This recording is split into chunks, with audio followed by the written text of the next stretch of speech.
Welcome to Talking Points. My name is Dr. Stephen E. Gardner, and this segment,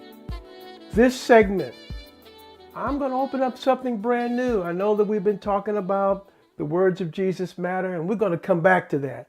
We're going to come back to the words of Jesus matter because they always matter. And there's a lot of truth that's still yet to be shared regarding the words of Jesus. But this is Black History Month, and a lot of things are being said about Black history this month. Some things are being said that once this month's over, we forget about. But Black history is an ongoing narrative whereby those from the African diaspora have a part to play in the formalization of our world and the contributions, especially to America and other places where we have been colonized or other places where we have been subjugated to the powers that be. In today's talking point, I want to talk about something that I think that we all need to hear. I want to talk about things that matter from women of the African diaspora. Women of the African diaspora. And in today's segment, I'm going to look at some uncommon quotes to live by in part one. Some uncommon quotes to live by. Now, I know that in a series like this, we can probably list many of the African women from the African, I would say many of the women from the African diaspora and talk about them. But I want to pick some that we don't think about very often. We always hear about the Harriet Tubmans. We hear about the Mae Jemisons, and we hear about some others that have come across our path and we've heard their quotes. I'm going to put out some uncommon quotes, but made by some women of the African diaspora that maybe we hadn't heard from. So today I want to talk about Octavia Estelle Butler. Now she was born June 22nd, 1947. She passed away February 24th, 2006. She was an American science fiction author and a multiple recipient of the Hugo and Nebula Awards. In 1995, Butler became the first science fiction writer to receive a MacArthur Fellowship. Born in Pasadena, California, Butler was raised by her widowed mother. Extremely shy as a child, Butler found an outlet at the library reading fantasy and in writing. She began writing science fiction as a teenager. She attended community college during the Black Power movement, and while participating in a local writers' workshop, was encouraged to attend the Clarion Workshop, which focused on science fiction. She soon sold her first stories, and by the late 70s had become sufficiently successful as an author that was able to pursue writing full time. Her books and short stories drew the favorable attention of the public, and awards soon followed. She also taught writers' workshops and eventually relocated to Washington State. Butler died of a stroke at the age of 58. Her papers are held in the research collection in the Huntington Library. So that's who we're going to talk about today. And we're going to pull up a few of her quotes so that we can see how they correlate to our life. Can we live by them? She is an uncommon, unsung hero that is a woman of the African diaspora. Now here's a quote, and we can find this quote. This is an excerpt in the Teen Vogue, February 4th, 2021, when they did a Black Women in History, 12 icons who changed the United States. Excuse me. Thanks to Donald Trump, it says, Americans have heard the phrase, "Make America Great Again." They've heard that more times than the Pledge of Allegiance. But science fiction novelist Octavia Butler utilized a slogan, likely drawing on Reagan's 1980 campaign message, quote unquote, "Let's make America great again." This was almost 20 years before Trump, and this is in her 1998 book entitled Parable of the Talents. Did you hear what I just said? This was 20 years before Trump came out with the slogan that's really going all the way back to that particular time frame. And it's in her 1998 book, Parable of Talents, and this is according to Fusion. The dystopian novel depicts a future United States which slavery has been reintroduced and a fundamentalist Christian sect has taken control, systematically purging the country of non-Christian faiths. Now let's just talk about that for a moment before we go on and read the rest of this excerpt here. In 1998, in her book, Parable of the Talents, she spoke about a United States in which slavery had been reintroduced. Interesting, almost prophetic. And a fundamentalist Christian sect has taken control. Furthermore, almost prophetic, systematically purging the country of non-Christian faiths. This woman's writing had insight into a possible future that we're currently seeing. We're currently seeing breadcrumbs or ideas that are definitely leaning toward the subjugation of people again that have been dominant and been enslaved in this country. Now, my point is her insight. And this is why we have to take the time to look at people that are unsung. And here's a woman that is an unsung hero who happens to be a writer that has a prophetic snapshot in her novel as to how things are shaping up. And we have seen how things have been the last 4 years, and we've seen how things have been, under the banner of Make America Great. The idea is we've seen the alignment between politics and evangelicalism. And we've seen how that, in essence, is keep creating a narrative that is really not so much is liberating, but more so subjecting people to an idea that does not give people the right of choice, but this is the way you are supposed to think, and this is what you are to think. Butler was also an award-winning Black writer, the first science fiction writer to be awarded the MacArthur Fellowship, also known as the Genius Grant, among other awards. And that was reported in the New York Times. Well, what are some of the things did she say? We've looked at this piece that came from her book, The Parable of the Talents, where the idea is actually in there about let's make America great again. We've looked at some of the things that we're currently faced with. Now, she passed away in 2014, and there are things that we're currently faced with as a society from a sociological level. Things that we should think about. And unless we're careful to change, guess what?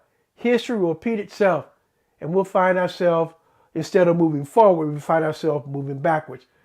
Let's look at something here. Here's a quote by Octavia Butler. All that you touch, you change. All that you change changes you. The only lasting truth is change. God is change.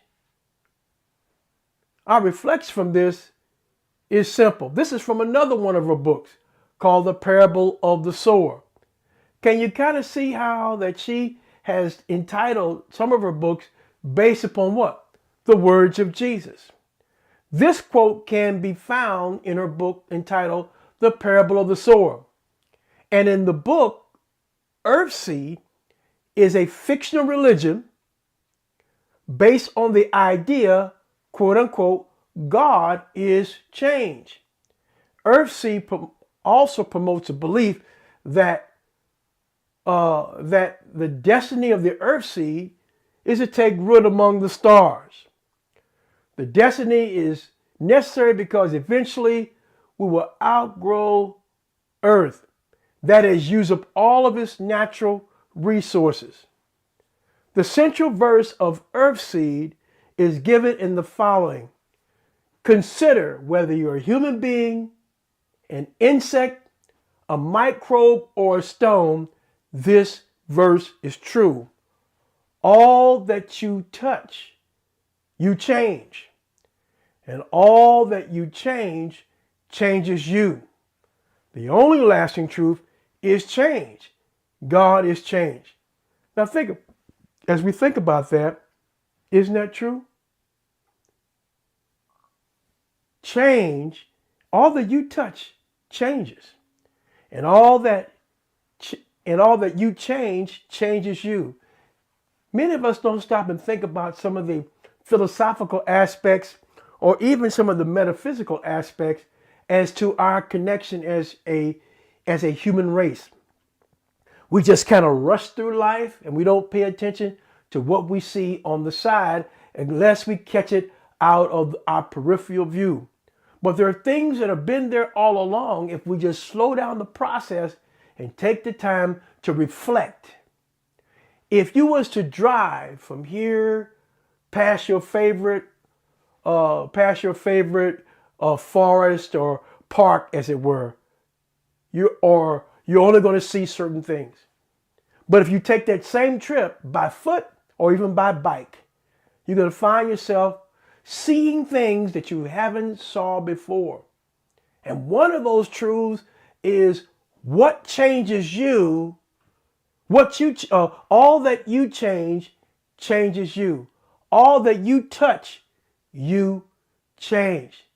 And if there is a lasting truth, guess what? It's change.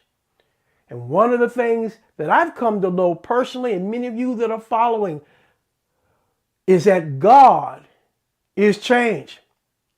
And we need to have that kind of transformative, changing relationship with Him so that we can affect those who are in our sphere of influence. Because as we as a community of people are affected by one another, and we need to value relationships. We need to value connections, human connections that we have. That is one of the things that I can take from this book. It also lets me know that I matter and that you matter. And together we matter, and we can take away from our experience. We can take away from our hypostatic union, as it were, and come away from that experience the same way that Jesus did in Luke chapter 24 with those two individuals that were from Emmaus. That while they were communicating, while they were reasoning, while they were rationalizing of all that had just happened in Jerusalem, that was the death of Christ. And they were sharing this, and this gentleman pulled up beside them, as it were. And I say pulled up because some of us know that people in our day and time, people do pull up alongside you and roll down their window, and you have a conversation even at a stoplight. But in this case, this person walked alongside them, and as they were talking, they began to exchange, and he was interested in what they had to say. And as the conversation went on, it came to be almost night. and they were getting ready to, he was getting ready to part from them. But because it was night, they asked him, would you come and sit down with us? Now, remember the conversation that they had with him. He was expounding on all kinds of things that was in their scriptures, the Hebrew scriptures, of things that they hoped for, things they were looking for, things that they had expected, especially things that only the Messiah would bring about in life. And as he sat down with them to eat, he broke bread. And as he broke bread, he kind of vanished from their sight. And as he broke bread, their eyes were open and they knew who it was that came alongside them when they had this conversation about him. That's something to say. When you start talking about someone as powerful as Christ himself, he takes interest in your conversation. It moves from a dialogue to what is commonly called a trialogue. And so we find this to occur and to happen in the life of these two men. They said, did not our hearts burn within us as he opened to us the scriptures and he expounded upon them? That connection, that human connection, they were changed by it and they were changed forever. Human connections, when we have conversations and communication with other people and take the time out to have these kinds of dialogues and to begin to talk, I'm changed by what is happening in the moment.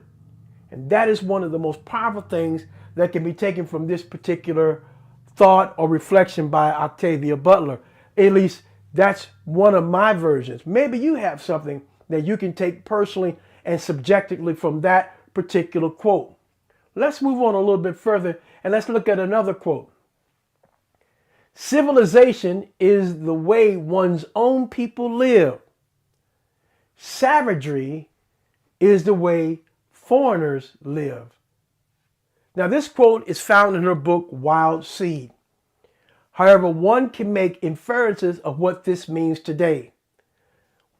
What this means in terms to live by or to learn from. This quote correlates with another quote which states, every civilization sees itself as a center of the world and writes its history as a central drama of human history. So here are a few takeaways from this verse. First of all, let's go back to civilization is the way one's own people live. Savagery is the way foreigners live. Now that's an idea that I see very common as we are in America. We have this pride about ourselves as being a democratic society, as if God himself have blessed us with the most efficient way of living. But the most efficient way of living is what Jesus taught, and it wasn't democracy. It was the kingdom of God. But that's for a different story at a different time. So one of the prides we have here is to look at other people who are not like us and have the tendency to demonize them. Not only do we do that with other countries, but we also do it even within our own neighborhoods, our own sphere of influence, that we see how we live over here. You know, this is the way it ought to be. This is civilized. This is civilization. But those people over there, guess what they are? They're savages because they don't look like us. They're savages because they don't talk like us. They're savages because they don't believe like us. That's one takeaway. The other takeaway is this exact quote that correlates with it. Every civilization sees itself as a center of the world. Tell me that we don't, as Americans, think like that. Whether we are raised to believe that way or whether we just believe that way. We as a civilization see ourselves many times as a center of the world. And we write our history as a central drama of human history. Speaking of writing our history, there are certain things that have been excluded from our history that we need to know about people from the African diaspora. Not a sanitized narrative to make other people feel comfortable and to make our American history palatable, but the truth. And sometimes the truth is painful, but Jesus said, and you'll know the truth, and the truth will make you free. My last reflection by Octavia Butler is this one. In order to rise from its own ashes, a phoenix first must burn. This lends to the idea that some things need to be torn down so that something new can arise. Another way of seeing this as something to live by is to understand that things and realities have a life cycle. And once we accept this, we're open to new possibilities when old ones have been exhausted, outdated, or archaic. You know, a lot of times we don't think about that things having a life cycle. And because sometimes even our own visions, our own dreams have a life cycle. Things that we experience have brought us to a certain point. And sometime before I can move further, I learn how to let go.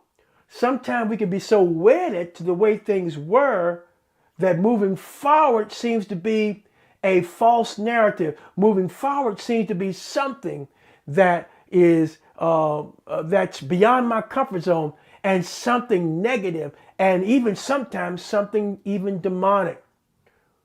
We've seen that, and what have we encountered in these 2 years, these 24 months of COVID-19? And I don't have to go through a COVID-19 speech, as it were, but people's comfort zones were challenged. And things that really said, hey, look, we need to evolve. Some people choose not to evolve. Remember, as long as, and I'm using a biblical narrative, we find it right there in Noah's day, when Noah had what? He had been telling his story. He had been telling his side of the story, his narrative, his divine inspiration for what? For 120 years.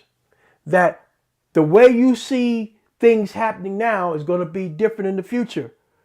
I see a rain coming from the sky, which we knew at that time, at least from the biblical narrative, that there was a water that came up from the earth. So he was speaking something foreign. He was speaking something that challenged the status quo. He was speaking something that they were not willing or ready to embrace. And so they considered him to be foolish. They considered his elevator not going to the top floor. They considered him as an outsider with his way of understanding. And they demonized him. But guess what happened? When it began to rain and it was time to get on the boat, guess who got left behind? Guess who was excluded? All the ones that didn't get on, all the ones that had the opportunity and the possibility to shift their paradigm, to move with the wind, take their sail of faith and let it catch the wind of God's new direction that he's breathing. Now you can take that wherever you like, because that is our current context. And sometimes we have to understand that things have a life cycle. And once we accept this, we are open to new possibilities when old ones have become exhausted, outdated, or even archaic. One living truth that we can ascribe to this quote is the words of Jesus in John chapter 12. And in John chapter 12, he says this, and you can go, I'm not going to tell you the verse because I want you to go to John chapter 12 in the New Testament and look for the verse, and you'll see it says this. Quoting from the King James Version, it says this. He stated that except a corn of wheat fall into the ground and die, it abides alone. But if it dies, it brings forth much fruit. In other words, The death of the seed produces a harvest. You have a seed and you have a harvest. Once it goes into the ground, it disappears as a seed. In fact, out of sight, out of mind. And it does not rise from the ground as a seed. It rises as the fruit, as the plant, as the harvest that it was intended to become. So, when we look at this quote, in order to rise from its own ashes, a phoenix must burn. Jesus made it clear that, look, I'm going to have to die. But when I die and I rise, look, a ripple effect is going to take place. A harvest of people just like me that have my same power, have my same spirit, are going to finish what I started.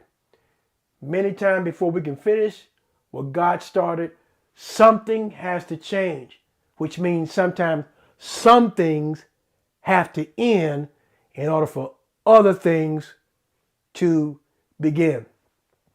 Well, I trust that you've been blessed by today's talking point. Again, we're looking at women of the African diaspora and look at some uncommon quotes that we can live by, quotes that we can correlate into our own life so that we can be better. So come back next week as we look at another deposit from someone from the African diaspora. God bless you. We will talk with you then.